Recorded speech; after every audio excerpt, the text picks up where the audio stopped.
Merci de cette invitation. Je suis absolument ravi de me retrouver à Toulouse auprès de vous. Merci de cette occasion de me permettre donc de parler de ce thème qui m'est cher, puisque j'ai effectivement publié un petit livre il y a quelques années qui s'appelle Court traité de l'âme, auquel je ferai allusion en parlant donc du sujet que j'avais suggéré à la demande de Paul Costa, c'est-à-dire, titre un peu mystérieux, m'a dit l'un d'entre vous en arrivant, corps des États et âme des peuples. On pourrait aussi dire corps et âme des États et des peuples. Vous verrez au fur et à mesure que se dérouleront ces quelques moments d'introduction à ce que j'espère être une discussion, bien sûr. Je voudrais faire une petite déclaration préalable quand même sur l'utilisation du mot âme. Parmi vous, il y a sûrement des gens qui sont croyants, d'autres qui ne le sont pas, qui ont une représentation particulière du mot âme, une représentation transcendante pour ceux qui sont croyants. Moi, je l'utilise en le définissant de façon un peu particulière, de façon axiomatique. Je donne une définition du mot âme, et c'est celle-là que j'utilise. Alors, je voudrais que chacun comprenne bien qu'il ne faut pas mettre derrière le mot âme autre chose. Pendant les quelques minutes de mon intervention, il ne faut pas mettre derrière le mot âme quelque chose qui vous est personnel. Il faut essayer de suivre la façon dont j'utilise ce mot, parce que sinon, mon discours devient totalement incompréhensible.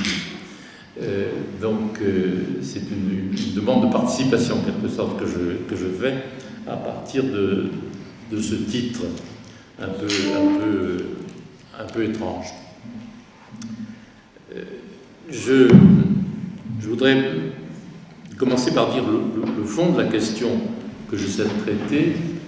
C'est une clarification des deux mots très largement utilisés, très souvent utilisés, d'État et de peuple, en soulignant le fait qu'il s'agit de deux façons d'organiser les collectivités humaines qui sont, je vais essayer de le montrer, étroitement complémentaires, mais qui sont aussi radicalement différentes.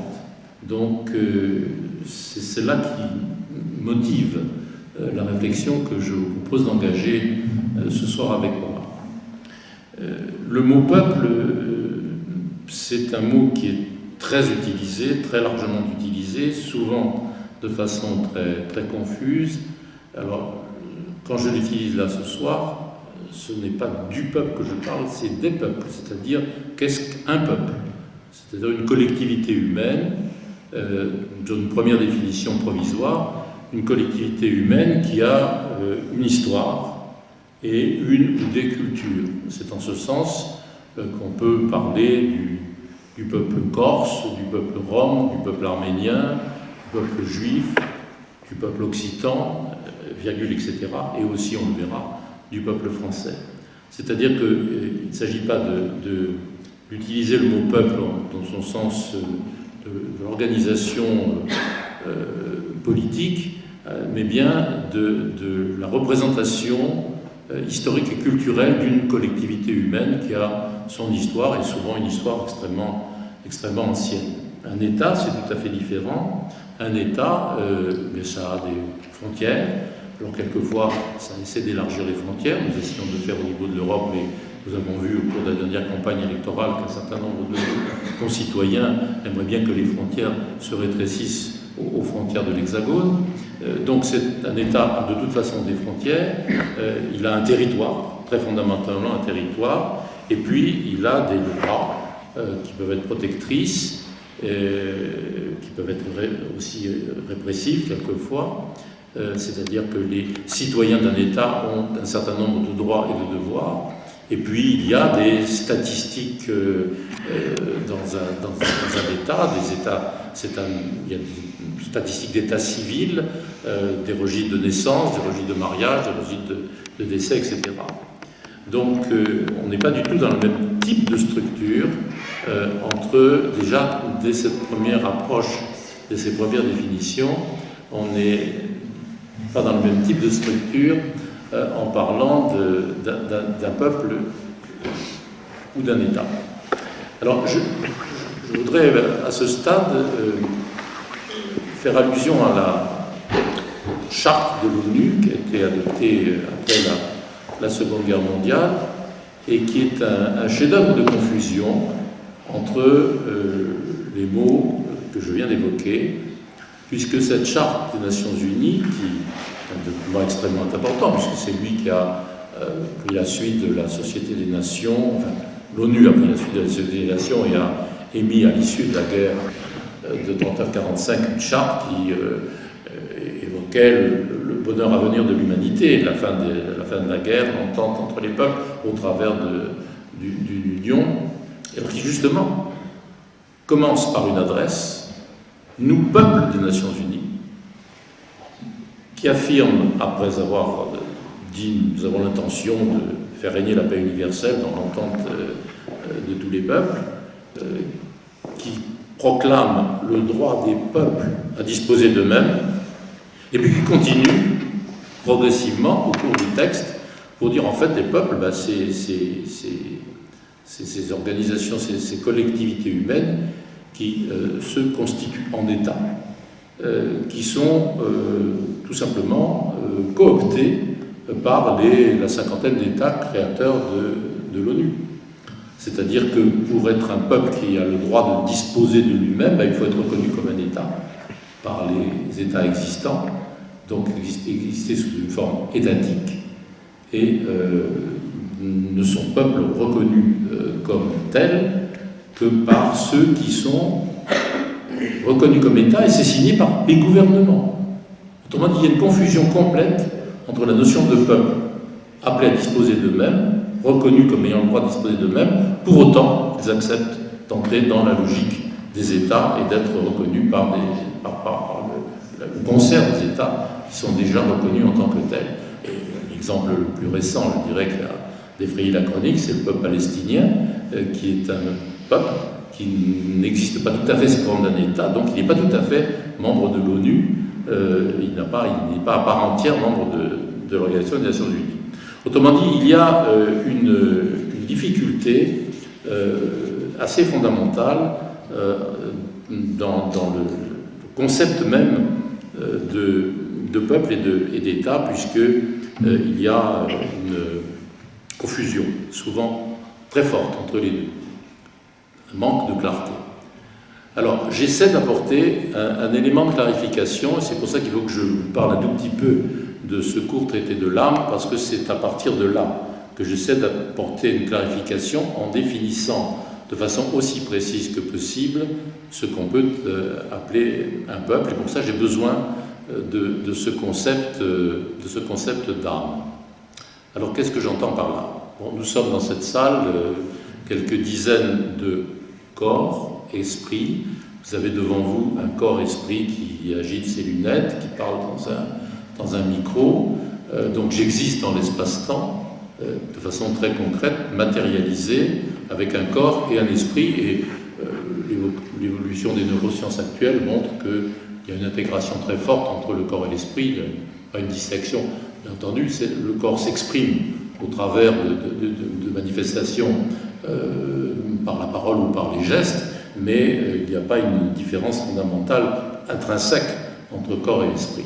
Donc nous avons des corps-esprits, et puis il se trouve aussi que pour les gens qui sont dans cette salle et qui m'entendent parler depuis quelques minutes, ils ont lu mon nom pour ceux qui ne me connaissaient pas, et il y a quelque chose dans leur tête, dans leur esprit, dans leur cerveau, qui s'appelle maintenant Philippe Lazare.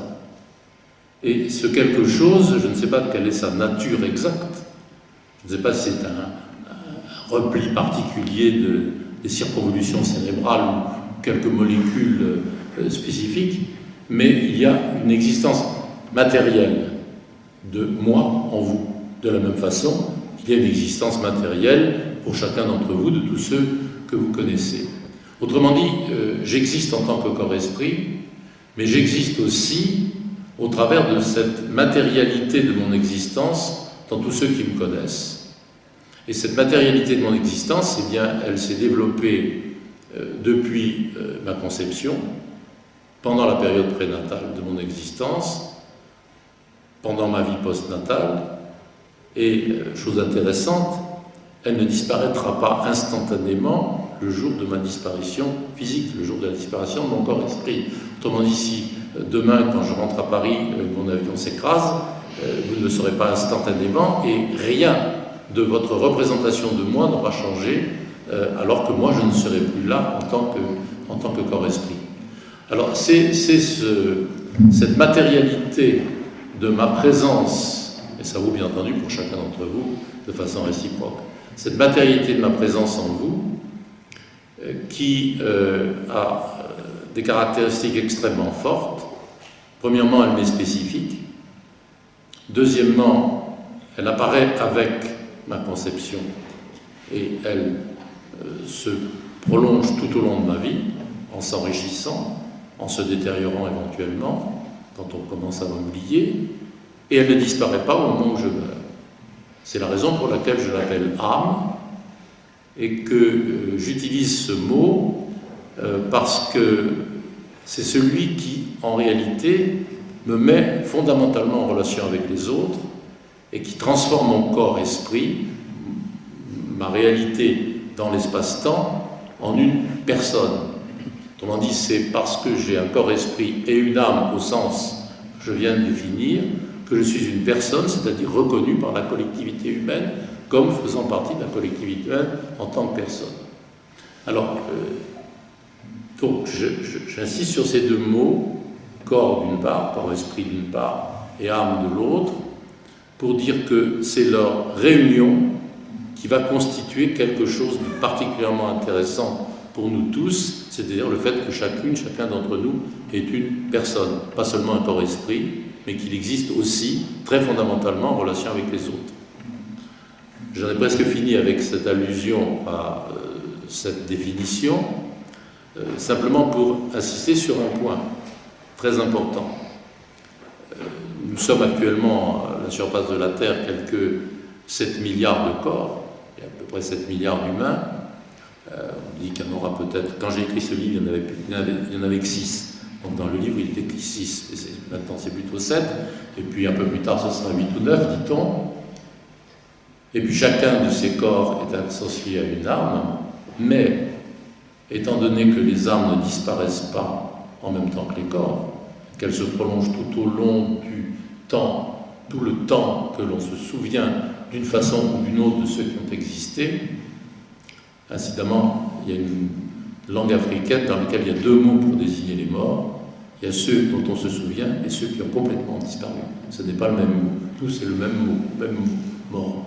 Mais il y a donc, disais-je, 7 milliards de corps, mais il y a beaucoup plus que 7 milliards d'âmes, puisque les âmes des morts n'ont pas disparu.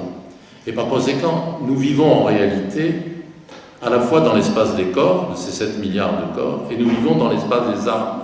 Et le point sur lequel je voudrais insister, c'est quelque chose qui est sûrement vrai pour chacune et chacun d'entre vous.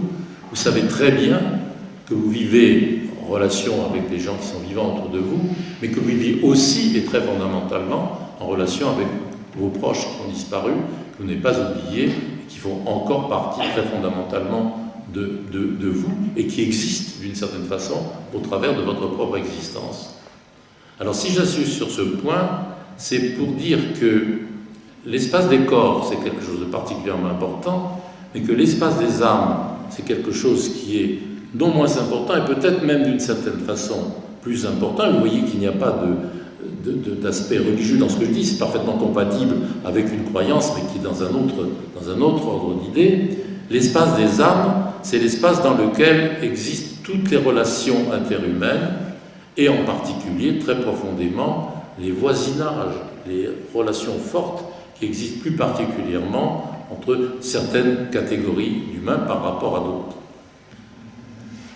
Les mathématiciens ont un mot très commode que je vais utiliser, n'ayez pas peur, vous n'avez pas besoin d'avoir fait beaucoup de mathématiques pour utiliser le mot, pour comprendre le mot que je vais utiliser, mais il est très commode parce que c'est un des avantages des mathématiques, d'avoir des mots qui résument très vite des idées. Je m'explique. Quand on parle d'un ensemble, c'est-à-dire d'une catégorie particulière d'objets, en l'occurrence un ensemble de corps ou un ensemble d'âmes, on peut définir des voisinages. C'est-à-dire qu'il y a des armes qui sont plus proches les unes des autres parce que il y a des facteurs historiques, culturels, linguistiques qui font que des groupes humains ont des relations intimes plus fortes que des relations avec d'autres groupes humains plus lointains. Donc on peut parler de voisinage. Et qu'est-ce qu'une culture? Eh bien une culture en réalité c'est un ensemble de voisinages particulièrement intenses qui font qu'il y a des parentés, des communautés. Quand j'utilise le mot communauté, je sais bien que j'utilise le mot communauté et pas le mot communautarisme. Je dis que c'est une description simplement de la réalité du fait qu'on a des parentés. Et vous me voyez déjà venir par rapport à la notion de peuple.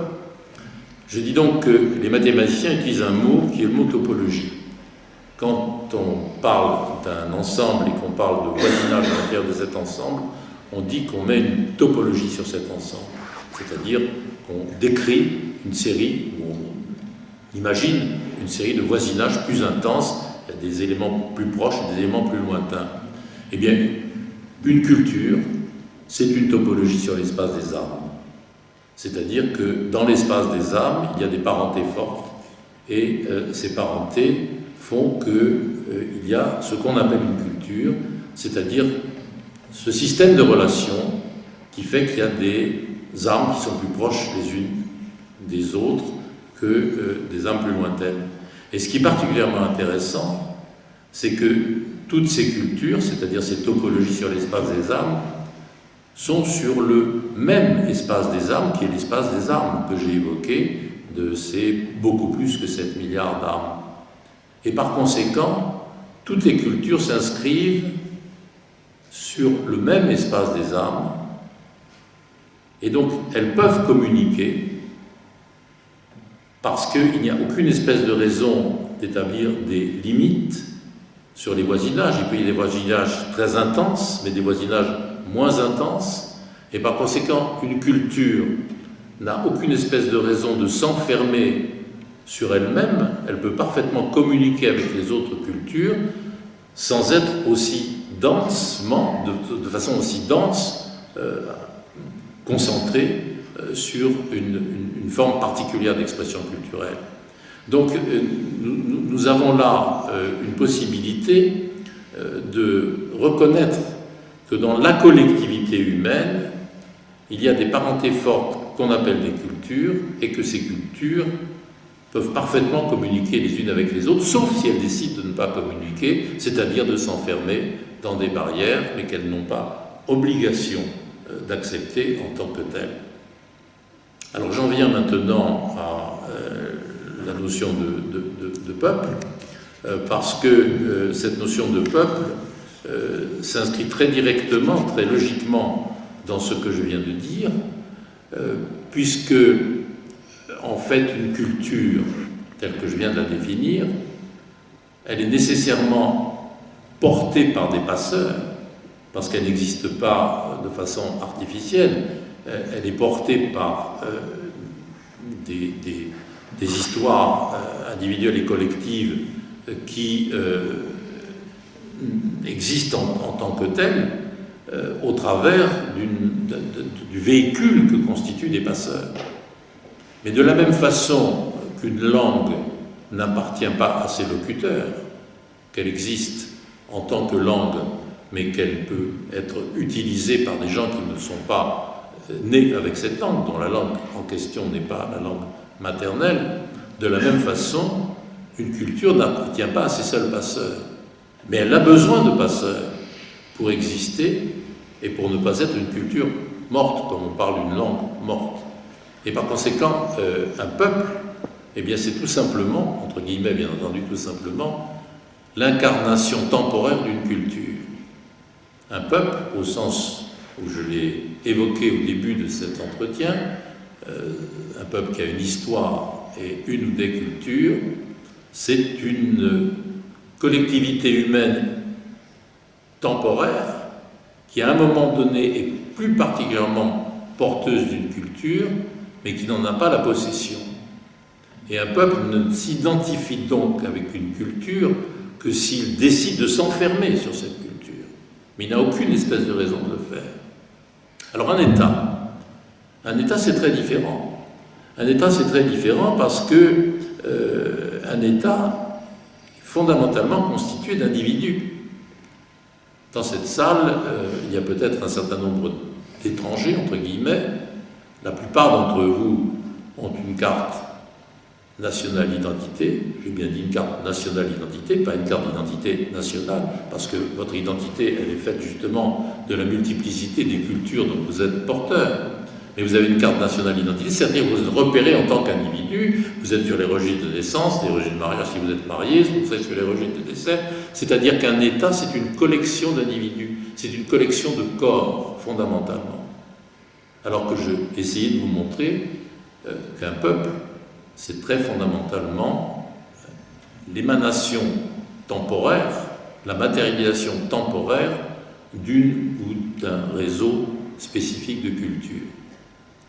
En d'autres termes, un État est fondamentalement dans l'espace des corps et un peuple est fondamentalement dans l'espace des armes. Et je vous ai dit tout à l'heure que ce qui est intéressant dans le concept de corps et d'âme, tel que je les ai définis, c'est que leur réunion constitue une personne. Alors on peut se poser la même question à propos des États et des peuples. Est-ce qu'il faut les considérer comme des entités complètement séparées ou plutôt comme possiblement complémentaires? Et je crois qu'il y a là quelque chose de particulièrement intéressant dans la reconnaissance d'un système un peu plus complexe que celui qui consisterait à dire les États c'est une affaire de corps et puis les peuples c'est une affaire d'âme. Je reviens à la France. La France est un État. Il y a des frontières, encore une fois, il y a Schengen, enfin, très fondamentalement, il y a une histoire en tant qu'État dans l'Hexagone et dans ces territoires d'outre-mer. C'est donc une collection d'individus tels qu'on les a définis en tant qu'individus dans un espace de corps. Mais en même temps, la France a évidemment une âme, parce que la France, ce n'est pas seulement l'État tel qu'il est à un moment donné. La France, c'est aussi une histoire. Même un certain nombre de gens qui essaient de dire qu'il y a un roman national qu'on essaie de ressusciter actuellement de façon évidemment très artificielle. Mais la France, c'est aussi l'histoire de la royauté, c'est aussi l'histoire de la Révolution, c'est aussi l'histoire de la commune, de la résistance, de la collaboration, de la colonisation. Tout ça fait partie de la réalité de la France dans la représentation que nous nous en faisons, qu'on peut s'en faire à l'extérieur aussi. Alors il y a un certain nombre de gens qui voudraient qu'on ne parle de la France qu'au travers des droits de l'homme et du citoyen. Ça fait partie, bien entendu, de l'âme de la France. Mais il n'y a pas que cela. Il y a le reste aussi. Quand on parle d'une personne, je reviens aux individus qui ont un corps et une âme, ils ne sont pas nécessairement parfaits. Ils n'ont pas que des qualités, ils ont aussi des défauts. Donc la France, en réalité, dans sa richesse, c'est un pays qui est capable d'avoir un corps en tant qu'État et qui a aussi une âme au travers de toute son histoire et des cultures qu'elle a rassemblées. Je dis bien des cultures, puisque nous sommes ici en Occitanie, et nous savons très très bien que la France, à un moment donné, était particulièrement oppressive par rapport à l'expression des cultures régionales. Alors maintenant, depuis quelques années, les langues régionales sont considérées comme patrimoniales et sont inscrites en tant que telles dans la Constitution. Incidemment, elles sont considérées comme faisant partie du patrimoine national, patrimoine de la France, mais elles sont quand même casées dans les articles qui concernent les dimensions régionales. Et puis il n'y a que les langues régionales qui sont considérées comme patrimoniales. Autrement dit, il y a eu un pas en avant qui a été fait et qui est quand même un pas ambigu, qui est un pas modeste. Mais il n'empêche que la réalité de la France, c'est d'être à la fois un État avec toutes ses caractéristiques, un État de droit, avec toutes ses caractéristiques positives, négatives aussi. Quelquefois, la raison d'État, nous le savons bien, a créé des bases de critique tout à fait légitimes, mais c'est en même temps une entité qui a une âme. Et de la même façon, une culture qui se traduit par une matérialisation sous forme d'un peuple, elle est aussi par ce peuple dans l'espace des corps. Autrement dit, s'il y a une différence fondamentale entre peuple et État, cette différence ne va pas jusqu'à interdire un rapprochement et une complémentarité. Et cette complémentarité, d'une certaine façon, c'est celle, parce qu'on n'a pas le même mot que dans des problèmes individuels, le mot de personne que j'évoquais tout à l'heure, corps et âme, constitue une personne, on n'a pas un mot qui symbolise cette complémentarité entre État et peuple, mais il y a un mot double qui essaie d'aller dans ce sens-là, qui est le mot État-nation, État trait d'union nation. Quand les soldats de la Révolution sont montés à l'assaut du moulin de Valmy, ils n'ont pas crié « Vive la République », ils ont crié « Vive la nation ». C'est-à-dire qu'ils étaient animés par quelque chose qui allait au-delà de la structure étatique et qui essayait d'exprimer quelque chose de très profond sur l'âme, justement, de ce peuple français. Donc je pense que je n'ai pas de solution à apporter à cette question difficile de la dualité de l'État et du peuple, mais je crois qu'il faut que nous ayons conscience du fait qu'on pourrait travailler dans le sens d'une clarification que j'ai essayé d'amorcer entre ce qui relève d'abord des corps ou d'abord des âmes, mais qui constitue finalement quelque chose de complémentaire et de fondamentalement utile si l'on veut aller de l'avant. Et je terminerai cette introduction à notre discussion à venir en évoquant la question européenne. Évoquer la question européenne, c'est évoquer bien sûr la refondation de l'Europe, que nous espérons tous, puisque nous ne sommes pas complètement satisfaits de l'Europe telle qu'elle est aujourd'hui, encore qu'elle soit moins mauvaise qu'on le dit, mais ça c'est un problème qui peut faire l'objet de controverses et de débats. Mais ce qui est certain, c'est que l'Europe est actuellement essentiellement constituée par une association d'États, et que, on le dit assez souvent, le peuple européen en tant que tel n'existe pas vraiment, et que les Européens n'ont pas vraiment conscience de faire partie d'un seul peuple. C'est vrai. De surcroît, quand on parle des États qui constituent l'Europe, on ne parle que des Européens qui vivent dans des structures étatiques. Et on ne parle pas des peuples qui n'ont pas de structure étatique, c'est-à-dire pas de structure territoriale. Je pense en particulier aux Roms.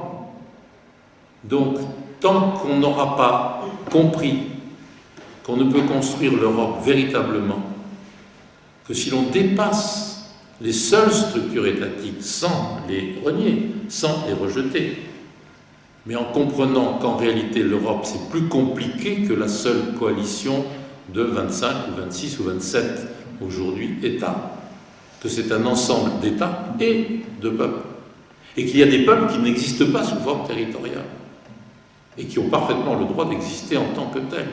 Alors, ça n'est pas facile, parce que les gens vivent là où ils vivent, et s'ils n'ont pas d'État, ils n'ont personne pour les défendre d'un point de vue étatique. Mais est-ce qu'on ne comprend pas quand même aujourd'hui à quel point il est nécessaire de dépasser les seules dimensions étatiques si l'on veut véritablement arriver à une cohésion globale? J'ai encore deux mots à dire. Le premier, c'est, je pense beaucoup, je l'ai déjà évoqué, au peuple palestinien. Actuellement, le peuple palestinien est très difficile de discuter avec les Palestiniens parce que leur vision politique, c'est d'avoir un État. Et on sait à quel point il est difficile pour eux d'avoir un État qui n'est qu'à moitié reconnu par l'ONU, comme je l'ai dit tout à l'heure, et puis avec le conflit que vous connaissez bien, sur lequel je ne veux pas insister, simplement pour prendre appui sur la réalité, qui est que la majorité des Palestiniens ne vivent pas, évidemment, à l'intérieur de l'État actuel d'Israël, dans les territoires occupés, que la majorité d'entre eux vivent ailleurs. Beaucoup d'entre eux sont parqués autour de l'État d'Israël avec l'espoir d'un retour tout à fait hypothétique.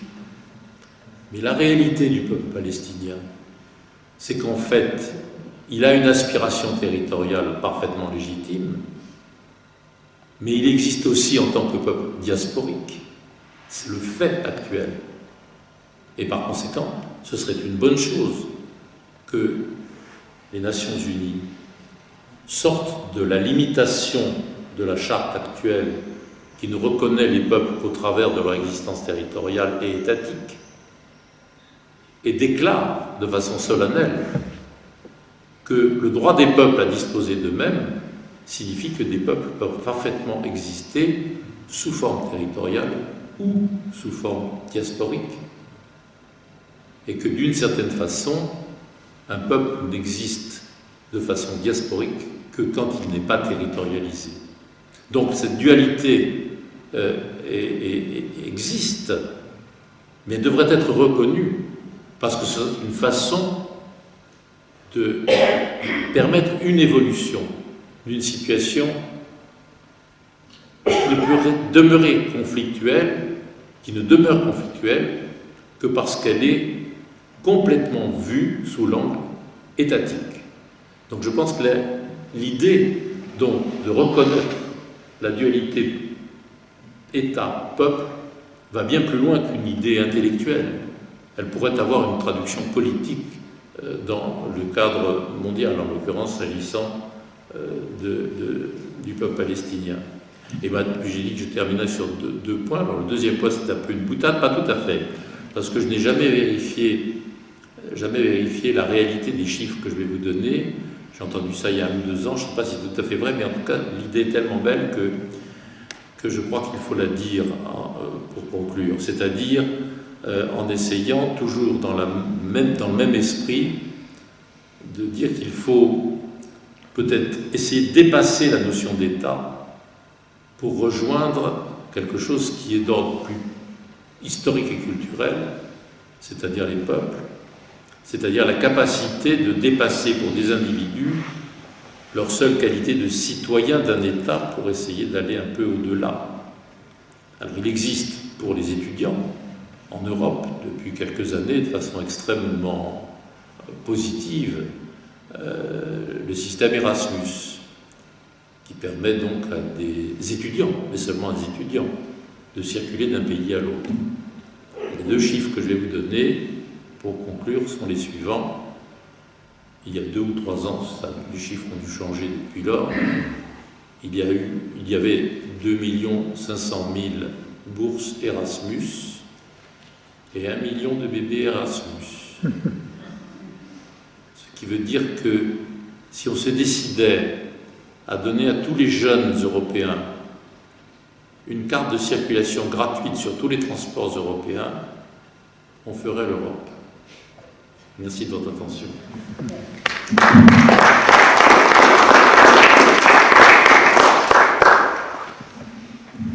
Je suis à votre disposition pour poser la 2e question, selon la tradition, parce que le premier est toujours difficile à poser.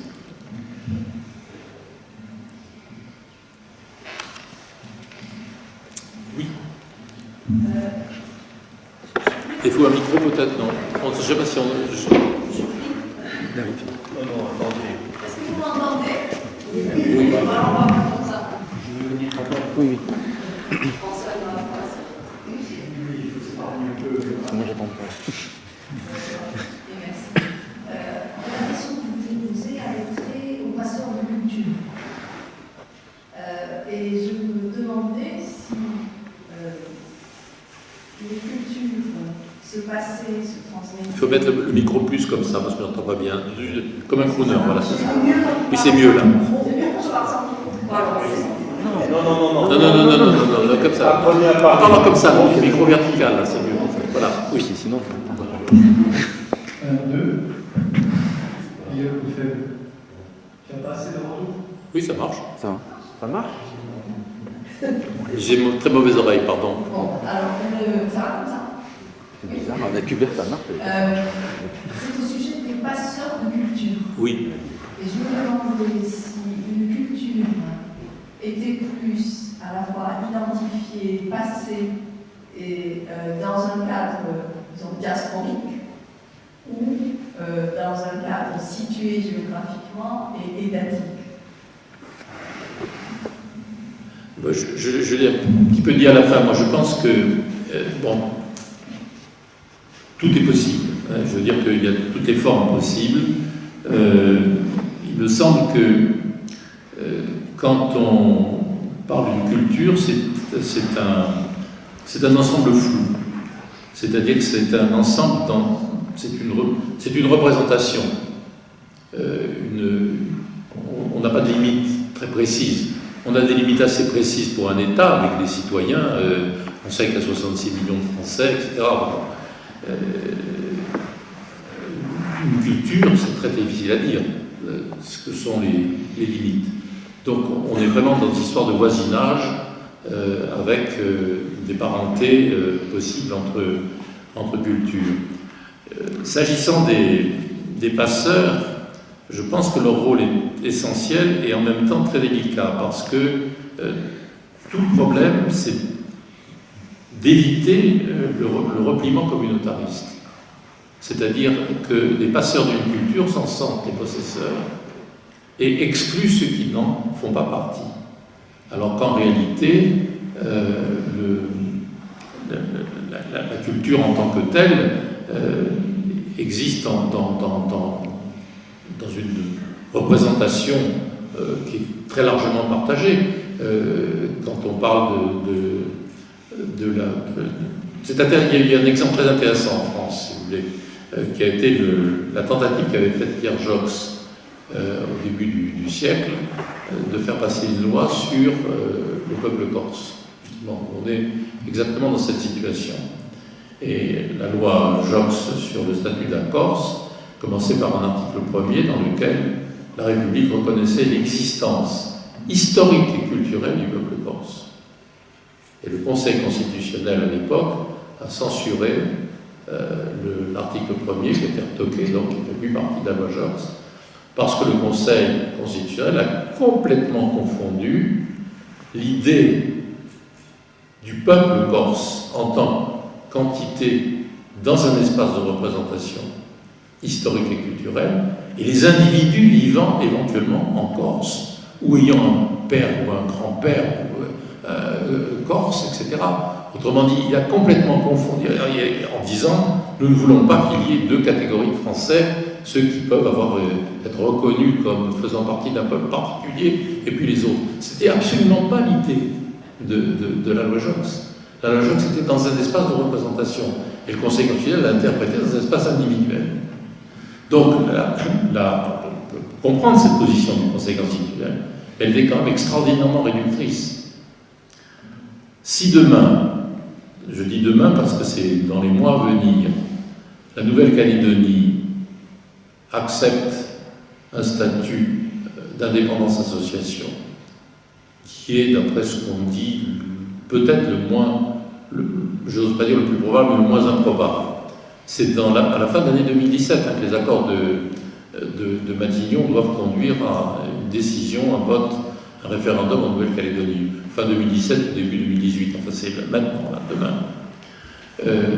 Si la Nouvelle-Calédonie accepte de rester dans l'espace France, il faudra bien un moment ou un autre quand même, peut-être que les Kanaks et les Kadosh, c'est pas exactement comme les habitants de la Picardie. Dans l'outre-mer, il y a quelques années, un petit pas fait en avant. C'est-à-dire qu'on a accepté que les structures étatiques locales ne soient pas nécessairement exactement les mêmes que les structures de l'Hexagone. Quand Henri Emmanuelli, qui vient de mourir, avait essayé de faire passer ça au début de l'ère Mitterrand, il s'était fait absolument retoquer, là aussi, parce que ce n'était pas possible. La France était une et indivisible. Elle n'est plus une et indivisible depuis 1946. Elle a été une et indivisible en 1793. Mais la Constitution de 1946, comme celle de 1958, qui a repris mot pour mot la même définition de la République, la France est une République indivisible, laïque, démocratique et sociale. Elle n'est pas une et indivisible. Donc, la question des passeurs, c'est une question d'expression particulière d'une appartenance qui doit rester une appartenance susceptible d'être partagée comme un bien public susceptible d'être utilisé par tous. Et quand on parle du peuple arménien, quand on parle du peuple juif, ou quand on parle du peuple corse, quand on parle du peuple breton, quand on parle du peuple rom, quand on parle du peuple occitan, on ne veut pas obliger les gens à se concentrer sur un territoire, et même d'une certaine façon, la diaspora est une façon de développer la communication mondiale, c'est-à-dire la diversité, c'est-à-dire le partage de la diversité, c'est-à-dire l'enrichissement de tous. Et je crois qu'on a un bel exemple politique actuellement de tentative ô combien difficile de partage de la diversité dans le champ politique. On voit bien quelle réticence cela suggère, cela produit. C'est-à-dire que c'est particulièrement difficile. Donc ce sujet est très difficile. Ce que je souhaite pour ma part, c'est qu'on en prenne conscience et qu'on accepte d'en débattre, c'est tout. Je ne sais pas si j'ai bien répondu à votre question.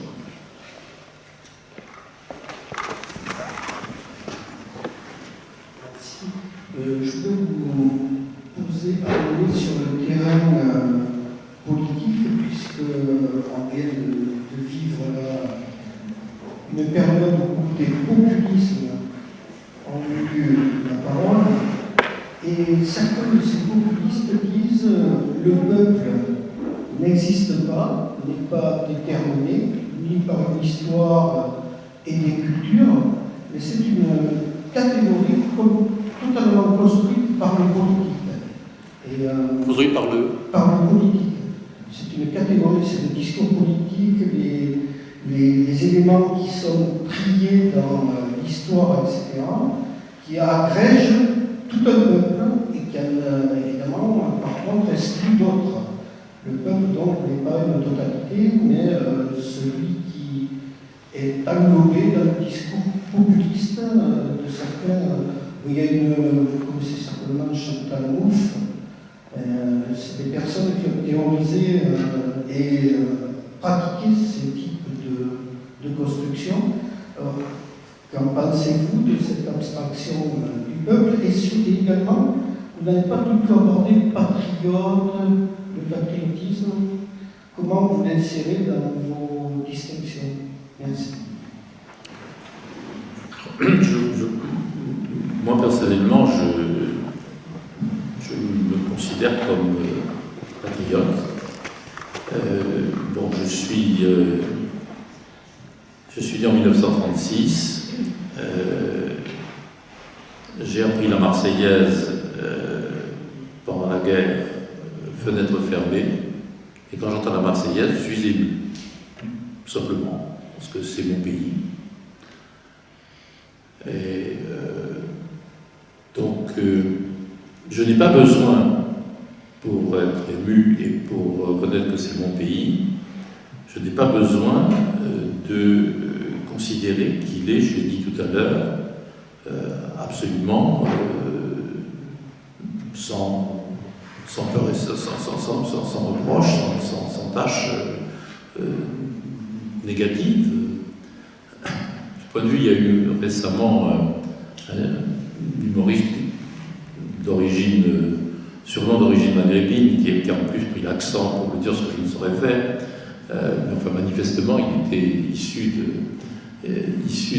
d'Afrique du Nord et il l'a dit de façon un peu provocante au moment où on voulait ressusciter le roman national. Vous savez, pas le précédent, mais l'antépénultième président de la République a essayé de nous faire remonter au Gaulois. Un des candidats malheureux aux élections actuelles se contentait de Clovis. Et là, l'humoriste en question a dit avec un accent pied-noir, pas pied-noir, mais maghrébin, mes ancêtres, ben, ils ont arrêté les Arabes à Poitiers. C'était très, très, très clair. Autrement dit, la France est un pays merveilleux qui est dans une situation géographique exceptionnelle, climat tempéré fantastique, des mers de tous les côtés, des montagnes. Quand j'étais petit, j'étais fier que le Mont Blanc soit le plus haut sommet d'Europe, etc., dans lesquels se sont rassemblés au fil de l'histoire de nombreux peuples qui sont heureux d'être venus dans ce pays, qui se sont mixés dans une histoire commune, qui est l'histoire de la France, c'est-à-dire dans sa multiplicité. La France est une république indivisible, pas une et indivisible. Quand on dit que la France est une république indivisible, ça veut évidemment dire qu'elle est complexe. Parce que s'il n'était pas complexe, ça veut dire qu'on n'aurait pas besoin de dire cela. Je veux dire que du moment qu'on affirme qu'elle est indivisible, c'est évidemment qu'elle est divisible, donc elle est complexe. Si on constatait simplement qu'elle est indivisible comme un atome, ben ça ne vaudrait pas le coup de le dire. Donc si la Constitution dit la France est une république indivisible, c'est bien parce qu'elle est divisible et qu'on ne veut pas la diviser. C'est-à-dire qu'on reconnaît sa complexité, c'est-à-dire le fait qu'elle est le fruit de multiplicité d'histoires et de cultures. Et c'est ça sa richesse. Donc je pense que derrière le mot populisme que vous évoquiez, il y a deux acceptions. Il y a l'acception qui n'est pas réservée qu'au Front National, qui est de dire le peuple, les gens, c'est vous qui devez tout faire, on ne croit pas du tout à tout ce qui s'est passé. D'ailleurs, les élections, on ne dit pas des élections trahisons, mais c'est des faits, on dit qu'on ne reconnaît pas le verdict des Français. On dit le président de la République actuelle, il a été élu par 24% seulement. C'est pas lui qui a inventé le système constitutionnel dans lequel nous vivons, où il y a plusieurs candidats possibles. Donc quand il y a plusieurs candidats possibles, aucun des candidats ne peut avoir 50%. Il a quand même eu 66% au deuxième tour. Donc je veux dire qu'il y a une mauvaise foi absolument extraordinaire dans le recours populiste, peuple, vu dans ce sens. Mais il y a une deuxième exception aussi, qui est justement le peuple français. Alors, nous, c'est le peuple français, le meilleur de toute la terre, et puis on ne reconnaît pas tous les autres. Enfin, nous sommes parfaits, il n'est pas question de porter la moindre critique à notre histoire. Toute cette critique, c'est une abomination, etc. C'est-à-dire un aveuglement complet sur la réalité de ce qu'est la France, de son histoire, que nous pouvons parfaitement assumer avec réalisme, avec fierté, avec aussi des critiques, parce que nous ne sommes pas bornés en disant nous sommes parfaits et puis les autres sont nuls. Donc ça, c'est la deuxième forme du populisme actuellement. Alors celle-là, elle a pris un coup dans l'aile avec le résultat électoral, mais la première, celle que j'évoquais, c'est-à-dire les gens qui savent tout, qui ont le droit de tout faire, alors que tous les politiques, tout ce qui a été fait, les élections, tout ça, ça compte pas. On va aller dans la rue si c'est nécessaire. Ça, c'est une autre forme de populisme qui est, à mon avis, qui reste extrêmement inquiétante. Pardon d'avoir dit, vous m'avez demandé de donner mon avis, j'ai donné mon avis, je ne demande évidemment pas. J'espère vous avoir intéressé par mon discours sur peuple et État. Là, c'est une opinion personnelle qu'évidemment, je reconnais en tant que telle et je déclare en tant que telle comme personnelle. Oui, deux petites choses. Parler du peuple, puisqu'on en a beaucoup parlé ces derniers temps, est-ce qu'il n'y a pas une espèce de polysémie dans ce mot qui fait que le débat est clos, quelque part, entre ceux qui le confisquent au nom d'un peuple qui serait pensé, qu'on connaîtrait, dont on tient les représentations et qu'on conditionne en même temps, enfin, c'est le peuple politique. Un petit peu. Et puis le peuple qui charge de représentations quasi philosophiques, culturelles. Bon, moi je dis toujours, je voyage avec mes fantômes, voilà, parce que c'est mon tempérament, j'en ai une flopée derrière, qui soit culturelle, familiaux, etc. Et en plus, cette représentation de voyager avec ces fantômes, ce que tu pourras appeler l'art, enfin, je sais pas, ça donne des configurations différentes à des moments différents. Je peux prendre un exemple très précis, c'est l'Europe. On est en paix. Moi, j'ai le sentiment, des fois, dans l'intensité de ce que je vis, d'être plus européenne que française. Je le sens très fort. Et je sens très fort que je suis européenne avec, par exemple, des Russes, avec une culture de Tchekhov, de Tolstoï, des philosophes. Je ne borne pas mon Europe, hein, et je suis européenne. Donc, il me semble qu'il y a là-dedans, il y a les Italiens, les auteurs italiens, je pense à Umberto Eco, je pense à Elena De Luca, pour qui un peuple, c'est la langue. Ils le disent. Et la ligne, voilà, c'est vraiment écrit partout. Alors, est-ce qu'on n'est pas dans quelque chose qui est peut-être une vertu, finalement? C'est une polysémie à accepter plutôt que de définir. Je ne sais pas si je suis claire. Plutôt que d'enfermer comme ça des gens dans des représentations. Et il n'y a pas que le territoire, il y a toute ma tête, quoi. Hein, et là-dedans, il y a des choses qui se passent, de l'affect et tout ça. Et c'est vrai que dans le cadre des communautés que tu disais, on peut se sentir très communautariste par rapport. Moi, ma communauté, c'est l'Europe. Enfin, et une Europe élargie, d'une certaine façon, parce que culturelle. Alors, est-ce que finalement, je sais pas, cette polysémie, je la sens pas bien, si tu veux, par rapport à l'objectif, tel que je le sens, que tu te donnes de clarification. J'ai du mal parce que c'est sans doute parce que je suis trop confuse dans ma tête, hein, mais j'ai un peu de mal. Oui, mais justement, c'est très important ce que tu dis là, mais d'abord, j'ai bien dit que, je ne l'ai peut-être pas dit de façon explicite, enfin, c'est clair que le mot peuple est polysémique, donc ça c'est tout à fait clair. J'ai bien dit dès le début de mon intervention que j'essayais de parler des peuples, c'est-à-dire un peuple, en prenant l'article 1. Pas le peuple, un peuple, des peuples, c'est-à-dire des formes historiques et culturelles de collectivités humaines qui s'enracinent dans un passé souvent très ancien. Bon. Au moment où Robert Laffont s'est beaucoup exprimé en Occitanie sur l'existence de l'Occitanie en tant qu'élément fondamental de culture et de peuple. Il parlait bien de l'enracinement culturel, très fondamentalement. Autrement dit, la déclaration de la Charte des Nations Unies, elle utilise le mot peuple.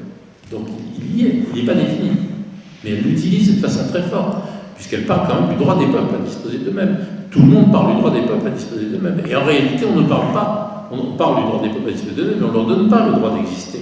Parce que précisément, on pense qu'un peuple, en général, toutes les structures, disons, étatiques, pensent qu'un peuple n'a le droit d'exister qu'au travers de sa territorialisation. Et ce n'est pas la réalité. Quand tu dis que tu te sens européenne, ce n'est pas territorialisé. Tu vis dans un espace particulier qui est la France. Et puis, il y a des Corses qui ont envie quand même qu'on reconnaisse. Alors, certains me disent, mais il n'y a pas de littérature corse. C'est pas tout à fait vrai. Mais le peuple corse existe parce qu'il veut exister. Je veux dire, on ne peut pas se mettre à la place d'un peuple en disant, vous n'avez pas le droit d'exister. Donc, il y a une réalité historique et culturelle dont il faut se méfier si elle conduit à des repliements territoriaux des peuples. Bon, je parle devant mon amie Nina, il sait très très bien, Mina Segura, il sait très bien que la Catalogne est passée à côté du risque d'un enfermement catalan à un moment donné, parce qu'elle récusait l'emprise de l'État espagnol sur la Catalogne beaucoup trop fort, mais avec le risque d'exclure de la Catalogne ceux qui ne parlaient pas catalan, ce qui devient une véritable catastrophe. Il y a eu un mot d'ordre dans l'Occitanie, je ne dirais pas en Occident parce que je ne parle pas l'Occitan, et qui était « nous voulons vivre dans le pays ». Alors on peut comprendre cette aspiration à vouloir vivre dans le pays. Ici, ça va jusqu'à dire « on ne peut vivre que dans le pays », on perd complètement par rapport à la richesse de la communication avec les autres. Autrement dit, ce mot « peuple » dans le sens d'une représentation, parmi les éléments de la polysémie, ce mot « peuple » dans le sens d'une représentation historique et culturelle, il faut le manier avec une énorme précaution et surtout pas le transformer en une collection de passeurs. C'est pour ça que j'ai beaucoup insisté sur le fait que les passeurs jouent un rôle essentiel, à condition qu'ils acceptent de ne pas être les possesseurs d'une culture. Alors, il y a des analogies avec les langues, et des mots un peu curieux. Par exemple, quand on parle une langue, on dit qu'on la possède. C'est très bizarre. On ne la possède pas du tout. On est le bénéficiaire, mais on n'en est pas le possesseur. Les langues sont évidemment un bien public universel. Et moi, j'ai une histoire personnelle qui est une histoire familiale qui est derrière moi. Je suis personnellement, je dis quand je parle de moi, j'ai changé mon langage depuis des années. Quand j'ai pris conscience du fait que je n'avais pas envie de m'enfermer dans une catégorie particulière.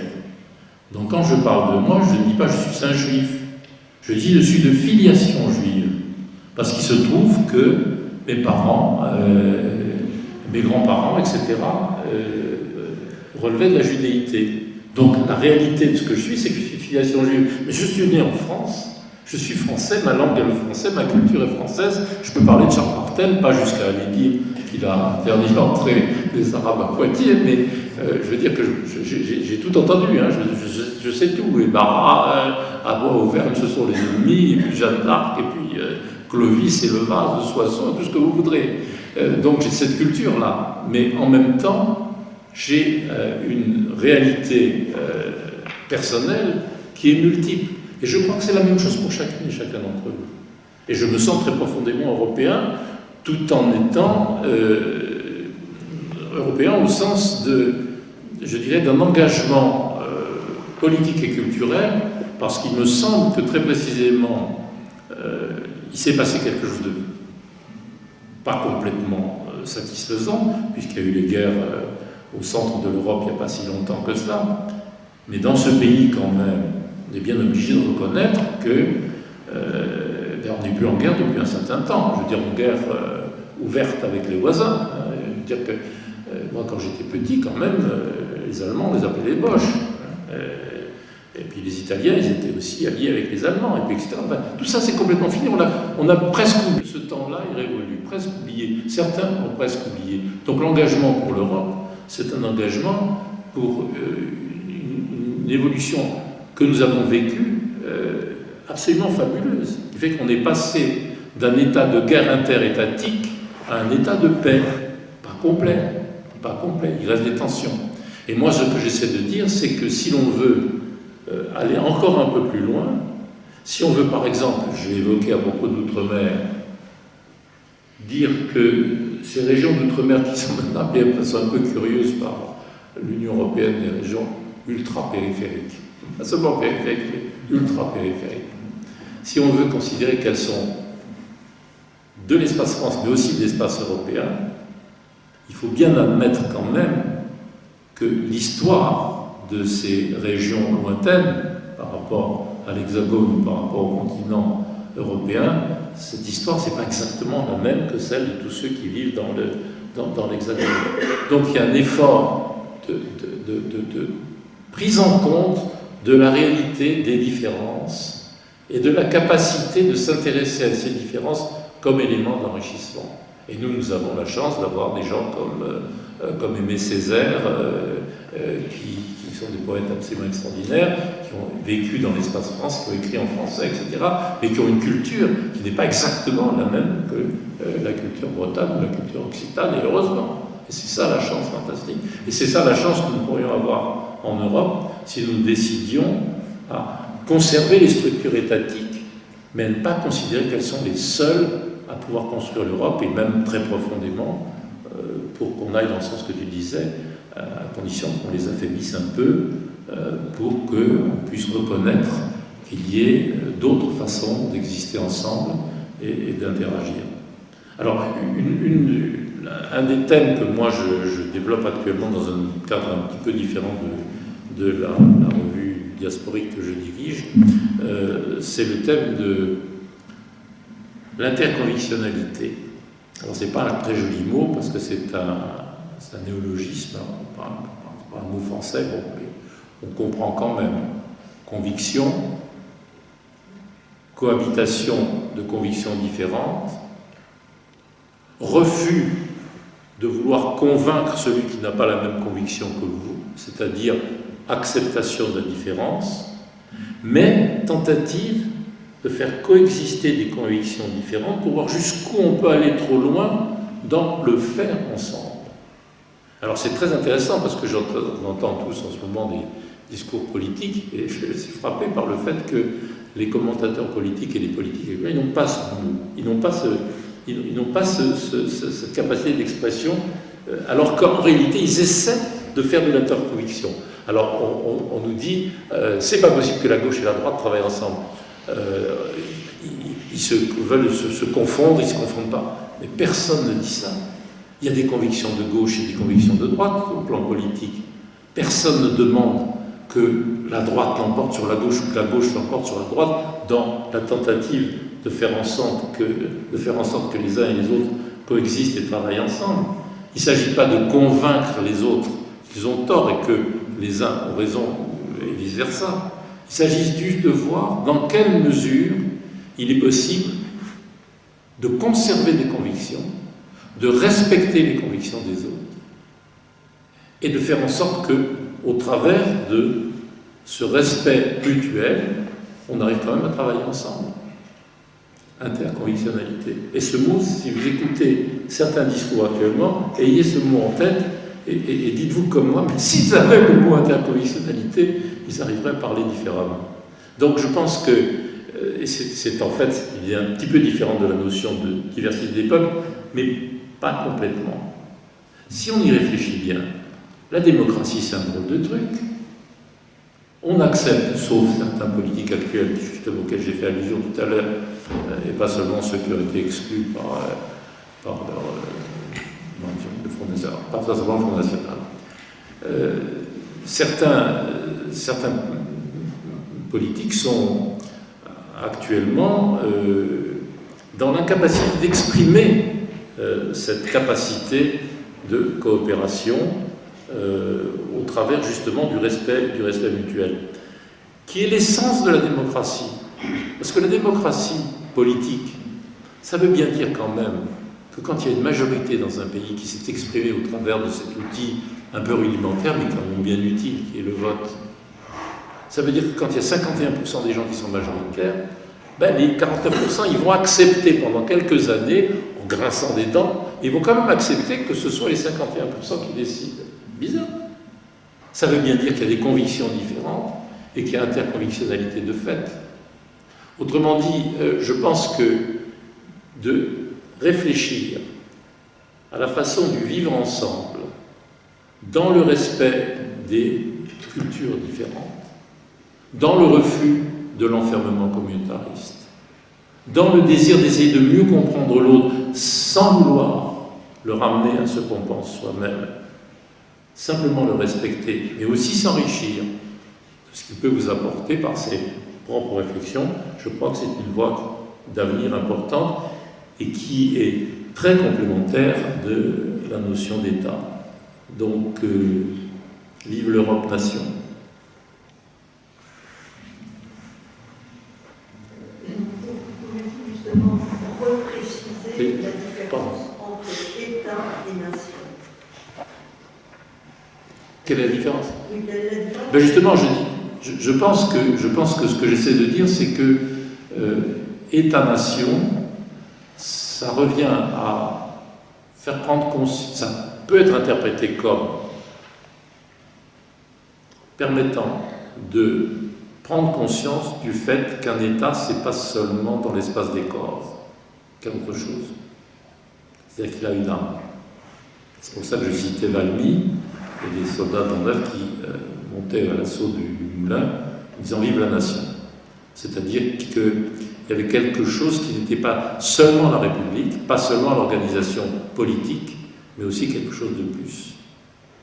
Et je pense que le mot nation, lui aussi, il est polysémique. Parce que derrière le mot nation, il y a le nationalisme, qui est une forme exacerbée de communautarisme. C'est le même genre de choses dans une échelle collective, mais c'est aussi abominable que le communautarisme, c'est-à-dire l'enfermement. Mais le mot nation, non. Le mot communauté, c'est un mot noble. Le mot nation, c'est un mot noble.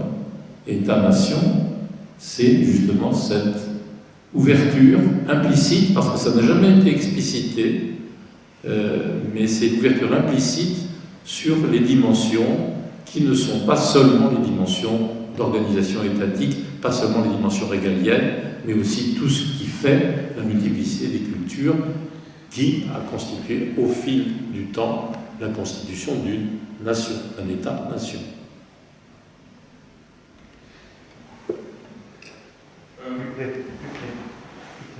Monsieur. Vas-y, oui. Ah, pardon. Plus près. Je vais manger. Non, mais je vous en prie, on va avoir le monsieur après. Oui.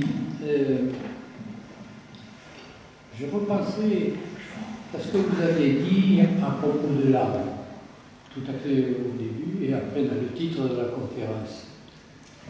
Et je pense évidemment que les fantômes de Marie-Jo sont une partie de l'âme. Absolument.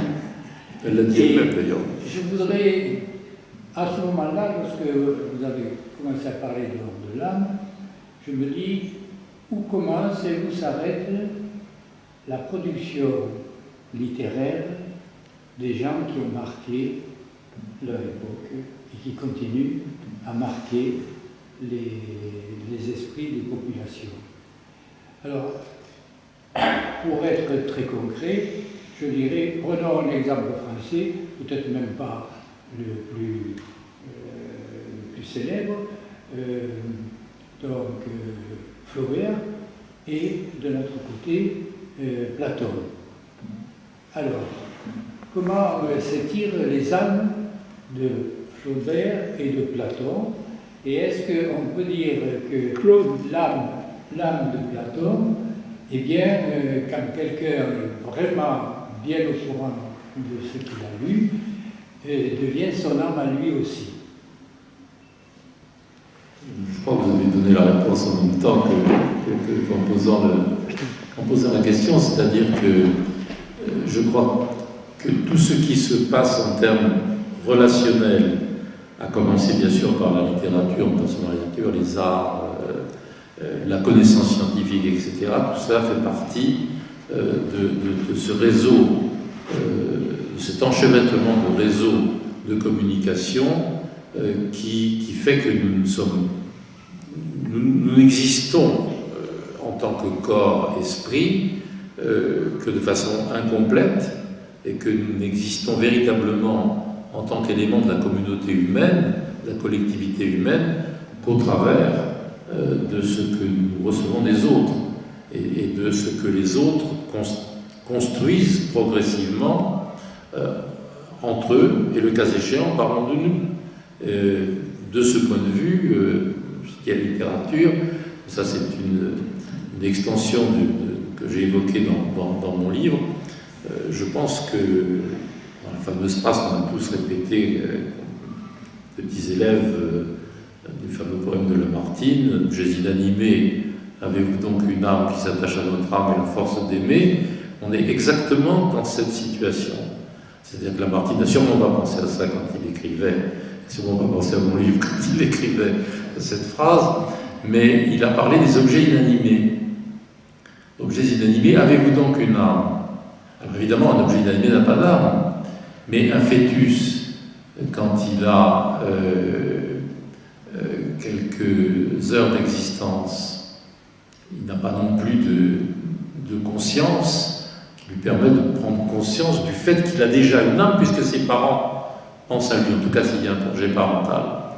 Et d'une certaine façon, l'embryon d'âme peut exister de ce point de vue avant même l'embryon de corps, puisque s'il n'y a pas de projet parental, c'est qu'il y a déjà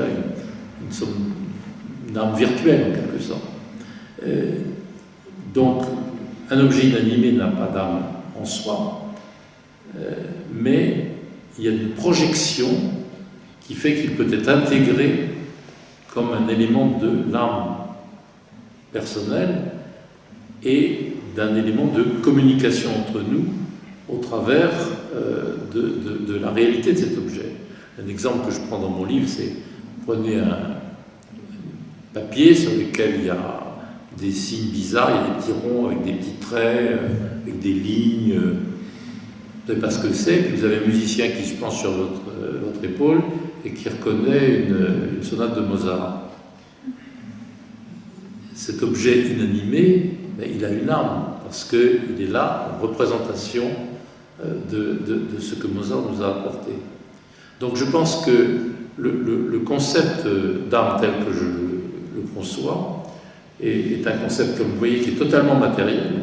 Il respecte parfaitement le fait que certains d'entre nous peuvent avoir une représentation transcendante de l'âme, mais quitte à ce que vous changiez le mot, parce que le mot ne vous plaît pas, parce que justement il peut faire confusion avec la représentation transcendantale, c'est un mot qui représente quelque chose de très, très fort dans la construction de ce que nous sommes, par la multiplicité des échanges qui font que nous sommes ce que nous sommes et que nous sommes en permanence en termes de projet de ce que nous voulons devenir.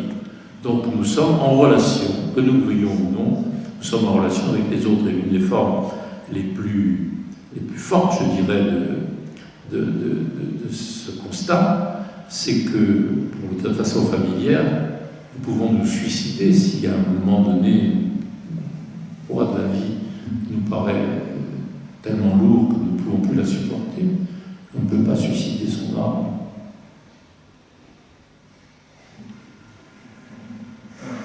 Oui, comme vous le savez, je suis pas d'origine française, mais danoise.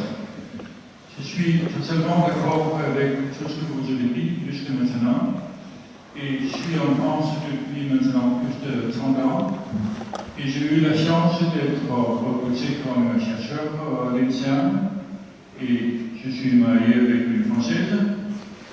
Elle est catholique, moi je suis protestant. On a bien sûr quelques discussions, mais je n'essaie pas de le convaincre. Mais je suis resté danois, et en fait, jusqu'à très récemment, ce n'était pas possible pour un Danois d'avoir la nationalité française, sauf si on disait je suis plus danois.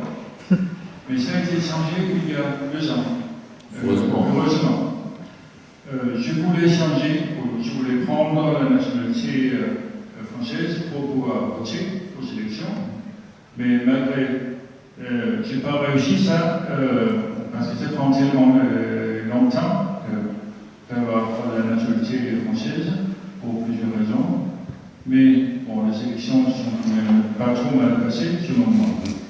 Alors, ma question, c'est, est-ce que vous pensez qu'un jour, on va réussir à écrire une histoire d'Europe? C'est-à-dire que sans que les Français chantent quand ils vainquent les Allemands, etc., etc. Moi, ça me paraît évident que ça va se faire. Il y a une difficulté quand même au niveau européen, qui est la question de la langue, puisqu'il y a une multiplicité de langues. Et donc, il y a une question de traduction qui se pose, parce que vous pouvez se dire, pour écrire une histoire, il faut quand même qu'on peut la traduire dans de multiples langues, mais enfin, c'est pas tout à fait la même chose que quand on peut communiquer directement. Donc il y a une certaine difficulté, mais cela n'empêche sûrement pas qu'il y ait un travail d'historien qui aille tout à fait dans ce sens. Alors, à ce propos, je voudrais juste évoquer deux choses. Moi, j'ai personnellement apprécié, je trouve que c'était un geste sympathique que le président Juncker ait décidé de parler français au lieu de parler anglais dans les instances européennes. Je trouvais que c'était sympathique. J'aurais pu parler une autre langue, mais je veux dire que c'est quand même assez paradoxal que nos amis britanniques quittent l'Union européenne et qu'on continue à utiliser l'anglais. Je dirais que c'est pas l'anglais de Shakespeare dans les couloirs. C'est vrai qu'on va continuer à parler anglais, c'est absolument impossible qu'on se passe de ce moyen de communication, justement parce qu'il est largement partagé.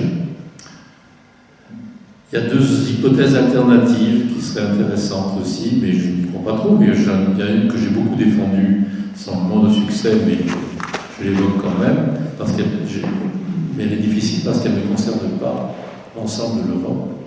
Et je pense que ce serait déjà bien si on nous apprenait à l'école à comprendre les langues latines, à comprendre, pas les parler, mais à les comprendre. Parce que ce serait déjà une bonne part de l'Europe, du Sud, disons, les Italiens, les Espagnols, les Portugais, les Français, les Roumains, qui se comprendraient simplement en parlant leur langue dans des réunions, parce qu'on aurait appris à comprendre les langues latines.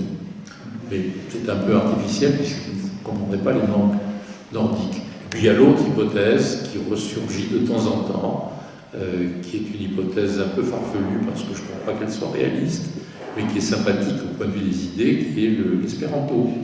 Quand même, l'espéranto a été fabriqué de façon tout à fait remarquable, comme une langue qui est, elle, capable d'être comprise par tous les Européens.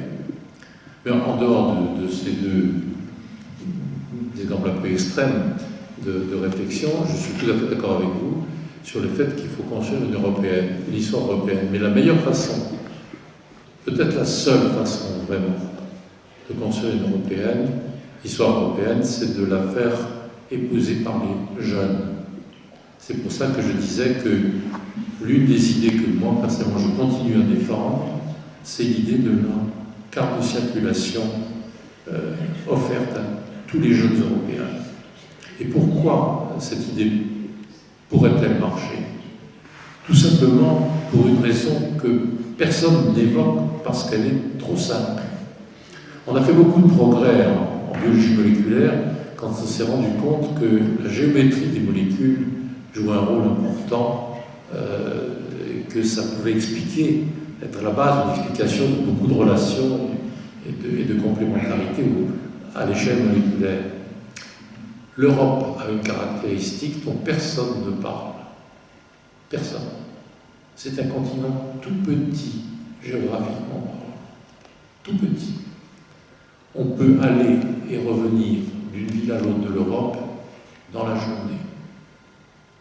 C'est impossible dans les États-Unis d'Amérique, c'est impossible en Chine, c'est impossible dans ce qui a été l'Empire soviétique, disons la Russie, etc., parce que les distances sont très grandes.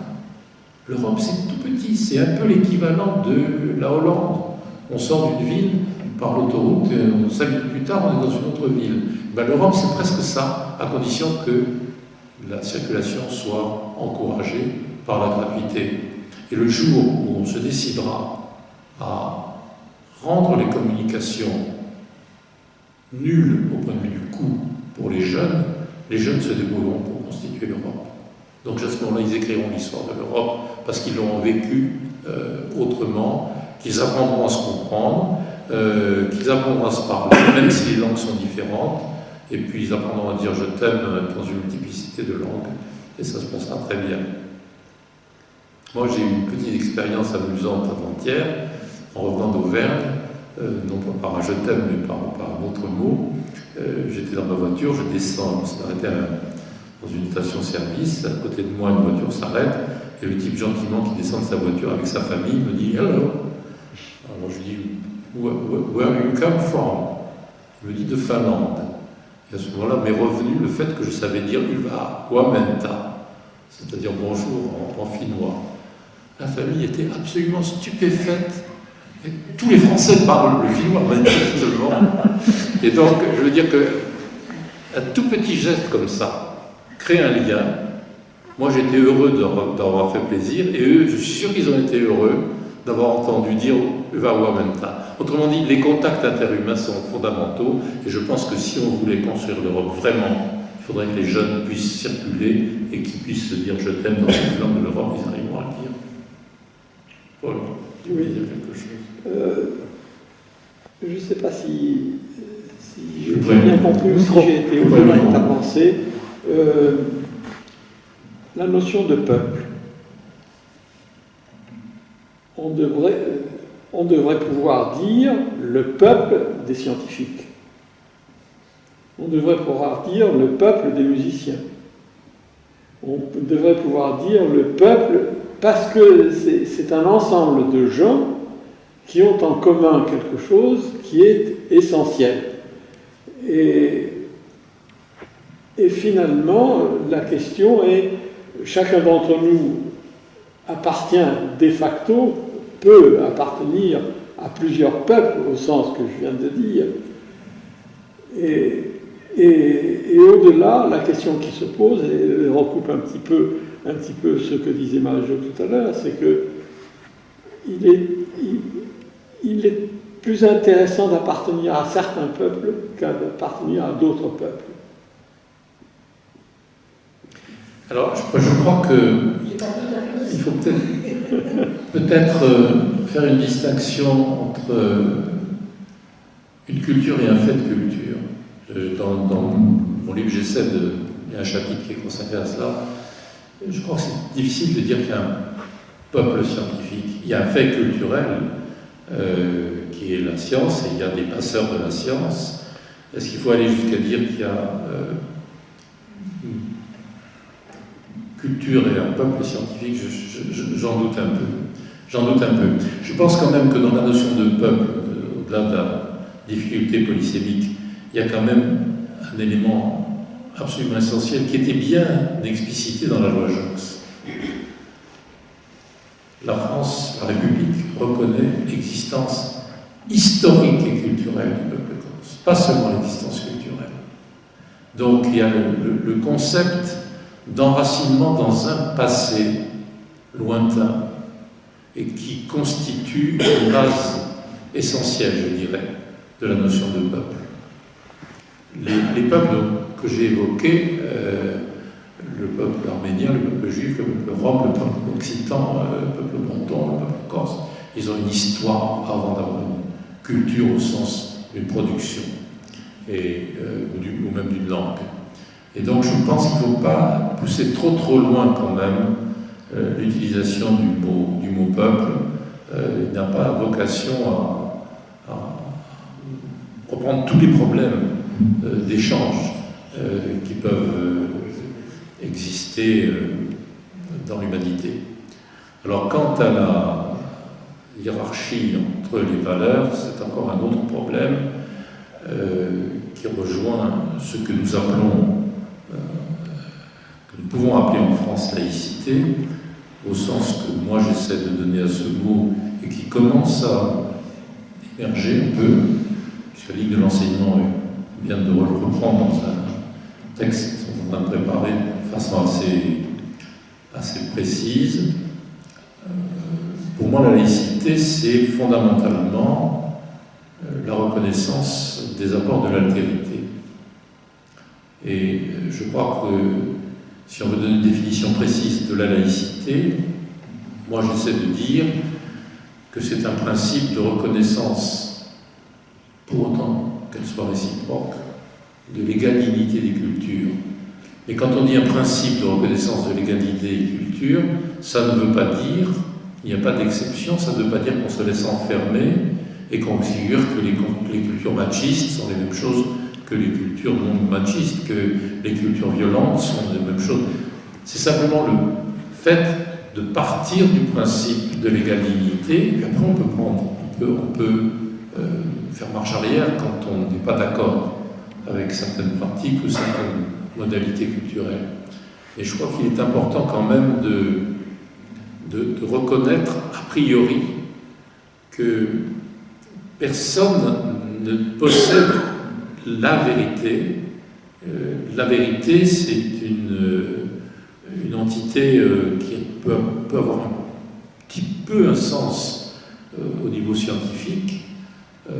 Par exemple, je crois qu'il est vrai que la Terre est plutôt à peu près sphérique. Je ne crois pas que ce soit, qu'on puisse dire que c'est une représentation, je crois que c'est vrai, donc c'est la vérité. Mais quand on entre dans les aspects les plus profonds de la connaissance scientifique, bon, Bernard d'Espagna parlait du réel voilé, je veux dire qu'on n'arrive jamais tout à fait, on a des représentations, on ne peut pas véritablement parler d'une vérité.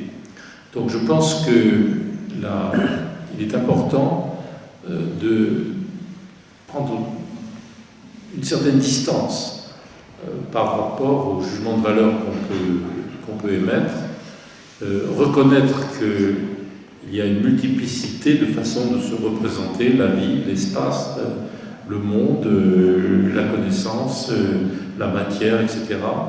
Et que personne n'a la solution de l'énigme fondamentale pourquoi y a-t-il quelque chose plutôt que rien. Donc il faut garder un peu de distance par rapport à des jugements de valeur. Mais ça ne s'interdit absolument pas, à titre personnel, d'avoir des jugements de valeur et de considérer qu'il y a des choses qui sont meilleures que d'autres, oui. Que le bien et le mal n'est pas exactement vu de la même façon par les uns et par les autres. Mais ça n'empêche que nous pouvons rejeter le sondage. Je crois qu'il faut peut-être qu'on laisse nos amis maintenant se reposer après cet échange. Encore quelqu'un, pardon. Oui, vous avez souligné effectivement l'importance des cultures, au sens où vous les avez définies.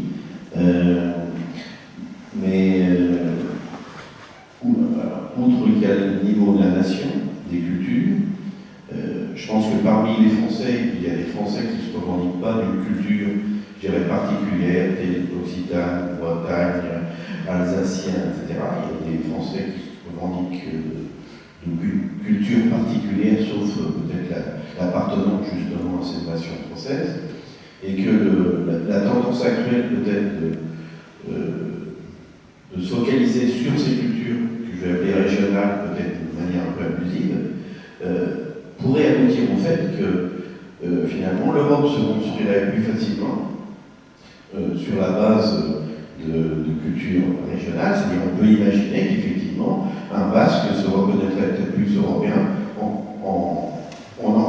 négligeant la part française, comme les Catalans, comme les Occitans, et on pourrait imaginer une Europe que moi je ne souhaite pas personnellement, mais une Europe de ces cultures, bretonnes, etc., qui serait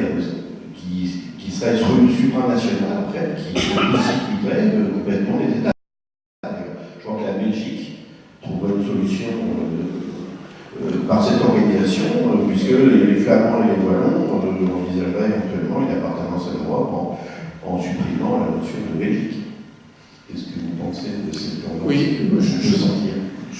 je pense que je crois qu'il faut pas aller trop loin. C'est-à-dire que moi j'ai dit explicitement à plusieurs reprises, la représentation que j'ai de l'Europe ne supprime absolument pas les États. Et je pense qu'il y aurait un risque important de supprimer les États qui font partie très fondamentalement de notre histoire et qui sont des États de droit, qui ont apporté beaucoup en tant que tels et qui continuent d'être gestionnaires fondamentaux des collectivités humaines. Donc il ne s'agit pas du tout de supprimer les États, ce serait tout à fait artificiel, et de leur substituer en quelque sorte une collection de régions, parce que si on faisait cela, eh bien on aurait peut-être pire, dans la mesure où il y aurait des repliements de nature communautariste, des nationalismes régionaux, au lieu d'avoir un nationalisme nationale, ça serait pas beaucoup mieux. Non, je dis simplement que la citoyenneté, c'est une chose, la multiplicité culturelle, c'en est une autre, et qu'il ne faut pas imaginer les mêmes types de structures pour les représentations culturelles et les représentations citoyennes. Bon, si je voulais que j'aille un tout petit peu plus loin, actuellement, le président de la République a dit qu'il voulait réduire le nombre des députés, alors ça pas pour la législative actuelle, mais pour 2 mandats. Moi, j'ai une idée en tête à ce propos. Alors je l'explique très rapidement, avec des chiffres, parce que ce n'est pas les bons chiffres, ce n'est pas la bonne idée non plus, mais c'est juste pour faciliter le langage. Imaginons que l'Assemblée nationale comporte non pas 577 députés, mais disons, par exemple, 360. Ben, je trouve que ça pourrait être intéressant, c'est juste pour aller dans le sens. Encore une fois, ce n'est pas un projet très précis, je ne suis pas le président de la République. Imaginons qu'il y en ait 180 qui soient élus par les modes habituels, c'est-à-dire sur la dimension politique. Parce qu'elles ont leur valeur, leur légitimité, etc. Mais on sait en même temps qu'un certain nombre de nos concitoyens ne se sentent pas vraiment concernés par les partis politiques, en tout cas ceux qui existaient jusqu'à présent. Mais moi, je ne suis pas pour les rayer de la carte. Les partis politiques contribuent à l'expression du suffrage. Les partis et groupements politiques contribuent à l'expression du suffrage. C'est une des dispositions de l'actuelle Constitution. Qu'incidemment, le président de la République a l'air de vouloir appliquer, et il est le premier depuis bien longtemps à vouloir appliquer la Constitution. Je souligne au passage quand même, c'est quand même intéressant qu'il veuille présider et pas gouverner, alors que la Constitution dispose explicitement que c'est le gouvernement qui détermine et conduit la politique de la nation. C'est écrit dans la Constitution. Le président de la République, il a des fonctions extrêmement importantes, c'est quand même le gouvernement qui est sous le contrôle du Parlement, qui détermine et conduit la politique de la nation. Pas qui conduit, détermine. Donc je pense que l'actuel président a l'air de vouloir aller dans ce sens, et je trouve que c'est, du point de vue institutionnel, une excellente position. Donc je reviens à ma composition de l'Assemblée nationale, 180 députés qui seraient élus sur une base politique, ce qui veut dire qu'on aurait 60 députés FN, si on allait jusqu'à la proportionnelle, mais 60 sur 360. Pas un tiers. Et puis, 3 autres composantes, de 60, 60, 60, une composante territoriale, une composante socio-économique et une composante culturelle. Chacun d'entre nous, en tant que citoyen, aurait 4 bulletins de vote. Et on élirait un politique, un régional, un socio-économique et un culturel. Et je pense que ce serait une façon de trouver une représentation qui corresponde plus à ce que ressentent aujourd'hui nos concitoyens quand ils se détachent de la politique parce qu'ils ne veulent pas entrer uniquement dans le jeu des partis politiques traditionnels. Alors, c'est simplement pour dire qu'il faut essayer d'abord, moi je ne dis pas que c'est la bonne idée, je dis simplement qu'il faudrait essayer d'arriver à quelque chose qui soit un mixte, un mélange entre les formes traditionnelles d'expression politique et des formes un peu élaborées qui tiennent plus compte de la réalité de ce que ressentent les gens, et qui est quand même quelque chose de très important. Voilà. Mais c'est une piste, pas plus. Pour aller faire une variante de ce que tu viens de dire, on pourrait imaginer qu'on ait ces 4 lectures, et que chacun puisse choisir de s'exprimer dans l'une de ces lectures. Parce que finalement, comme tu le disais, beaucoup de gens ne trouvent pas d'intérêt dans telle ou telle lecture, mais un intérêt très fort pour une lecture particulière. Oui, mais ça, c'est parfaitement compatible avec ce que je dis, c'est-à-dire que si chacun de nous aurait 4 bulletins de vote, on peut s'abstenir sur 2 des bulletins et ne peut pas l'utiliser. L'abstention est possible. Non, mais je ne dis pas que c'est la bonne solution. Je dis simplement que ça, c'est une solution pragmatique possible. Mais fondamentalement, plus fondamentalement que ça, je pense qu'il faut prendre conscience du fait que la citoyenneté s'exprime au niveau des droits et des devoirs individuels, et que les appartenances culturelles sont de nature collective, et que par conséquent, elles ne peuvent pas s'exprimer exactement de la même façon. Et quand j'évoquais le quatrième quart culturel, ça veut dire qu'il s'exprimerait au travers d'élections de membres d'associations. Ce n'est pas une élection directe culturelle, mais au travers de structures associatives exprimant des faits culturels ou linguistiques, etc.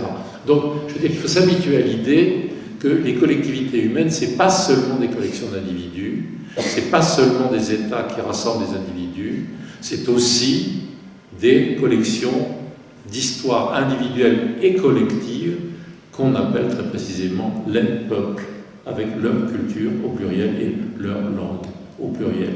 Et que ce n'est pas facile, je le reconnais très volontiers, ce n'est pas du tout facile à organiser, mais à partir du moment où on a commencé à se poser la question de savoir comment on peut l'organiser, c'est déjà mieux que de ne pas se poser la question et de ne vivre qu'au travers d'une représentation strictement étatique qui conduit inévitablement, la question que vous posiez, à ce que certains politiques bornés érigent la nation en tant que collectivité comme seul peuple acceptable à l'exclusion de tous les autres et à l'exclusion de toute différence interne. Donc voilà, il faut intégrer les dimensions individuelles et les dimensions collectives. Y a-t-il encore des questions?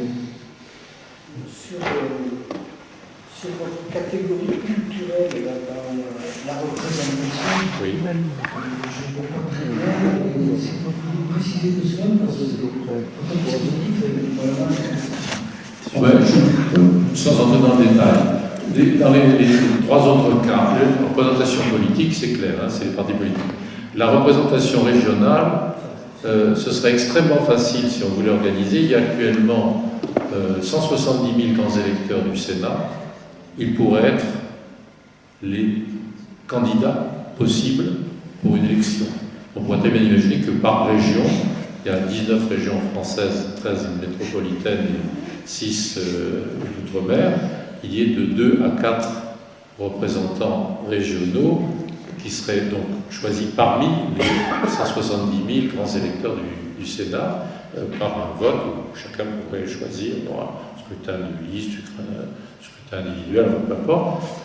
En ce qui concerne les deux autres quarts, c'est-à-dire le quart socio-économique et le quart culturel, c'est-à-dire en fait la société civile, la représentation formalisée de la société civile, je pense qu'il faudrait prendre exemple, pas imiter complètement, mais prendre exemple sur le Conseil économique, social et environnemental qui fonctionne à partir des organisations syndicales, ouvrières, patronales, etc., sur,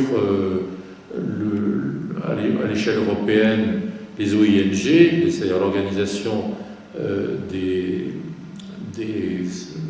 associations non gouvernementales, etc. Autrement dit, il y a tout ce tissu associatif qui pourrait s'exprimer au travers des associations, qu'elles soient d'ordre syndical, d'ordre patronal, d'ordre culturel.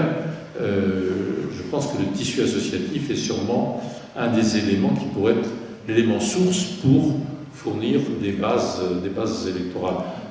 Je ne dis pas que c'est facile à organiser, mais je pense que c'est un petit peu cela, c'est-à-dire que toutes ces questions de société civile ne s'expriment véritablement, ne peuvent s'exprimer, ne peuvent se faire comprendre que par des collectifs, pas par des choix individuels, alors que l'élection politique, elle, est au niveau d'un choix individuel qui passe évidemment par des partis politiques, mais qui correspond à une expression d'orientation politique personnelle. Les aspects culturels et socio-économiques passent nécessairement par des collectivités.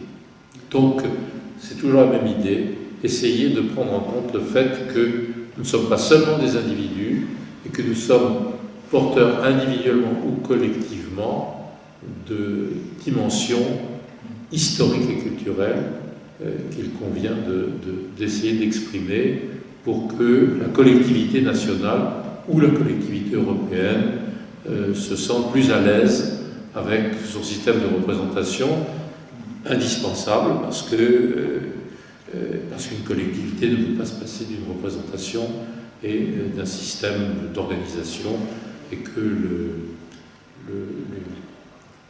pouvoir direct du peuple, on voit à quelle catastrophe cela peut conduire, avec en particulier le référendum généralisé, dont on voit à quel point il est une déformation absolument effrayante de la volonté populaire et de la réalité constitutionnelle du fait que c'est le peuple qui détient bien entendu le pouvoir, mais pas n'importe comment et pas à condition qu'on le consulte directement dans toutes les conditions de déformation que nous connaissons, ce type de consultation. Je vous remercie très vivement de vos questions, de votre attention.